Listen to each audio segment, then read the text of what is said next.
Mamma mia, salut les amis, bienvenue sur ce tuto où on va vraiment vous expliquer la notion des intervalles avec les inconnus. Maintenant, supposons qu'on a un inconnu noté x. Maintenant, supposons qu'on a moins 1 qui est inférieur à notre x et x, lui, il est inférieur ou égal à 1. Qu'est-ce que cela signifie en un mot? Cela signifie que x est une valeur inconnue qui est comprise entre -1 et 1 et x est supérieur à -1 et inférieur ou égal à 1.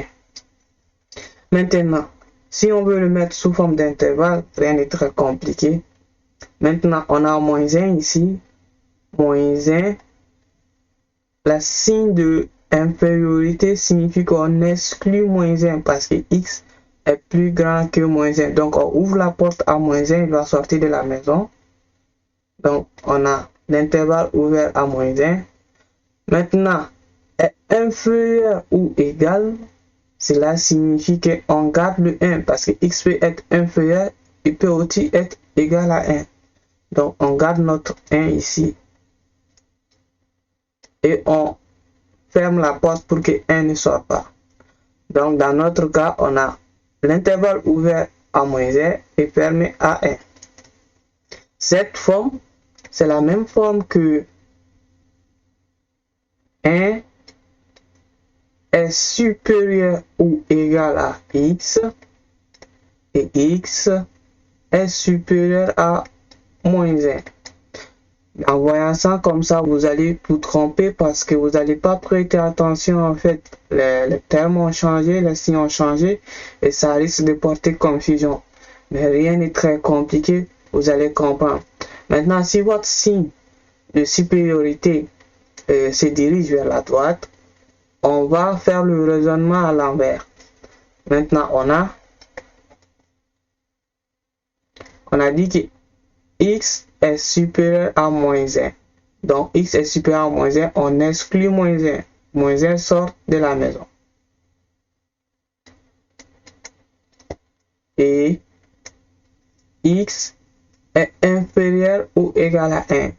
Donc, x est inférieur ou égal à 1 ou encore 1 est supérieur ou égal à x. C'est la même chose que si vous disiez x est inférieur ou égal à 1. C'est la même chose. Ici aussi, c'est la même chose. Si vous disiez -1 est inférieur à x. Vous voyez, rien n'est très compliqué. Donc, on a quoi ici en bas? On a 1 et l'intervalle sera fermé pour que le 1 ne sorte pas. On va faire notre exemple, vous allez comprendre tout de suite.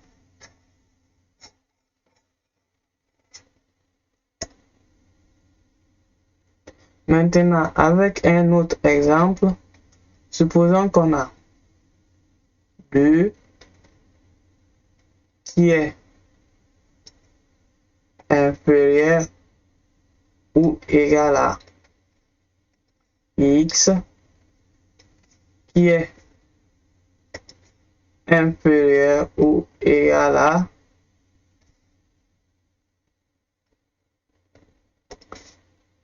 7.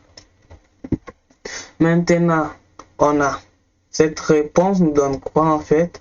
Cette réponse nous donne, on a dit que x est supérieur ou égal à 2 ou encore 2 est inférieur ou égal à x. Donc, on ne jette pas 2, 2 reste dans la maison. Donc, on ferme la porte en fait, pour que 2 ne sorte pas. Puis, on a dit quoi? On a dit que x ici, il est inférieur ou égal à 7. Donc, on a dit il est inférieur ou égal à 7. Donc, on ne laisse pas sortir 7. On garde notre 7 afin qu'il ne sorte pas. Donc, on ferme la porte. Donc, cet intervalle n'est rien d'autre qu'un intervalle fermé de 2 à 7. J'espère que vous avez bien compris ce tuto, rien n'est très compliqué.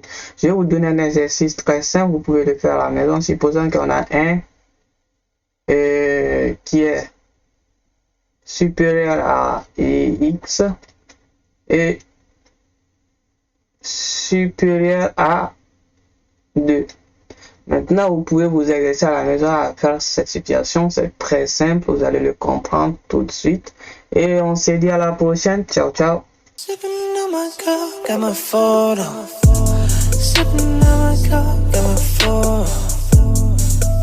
You know she love the camera. Snapping the picture the way she be moving, I love the camera.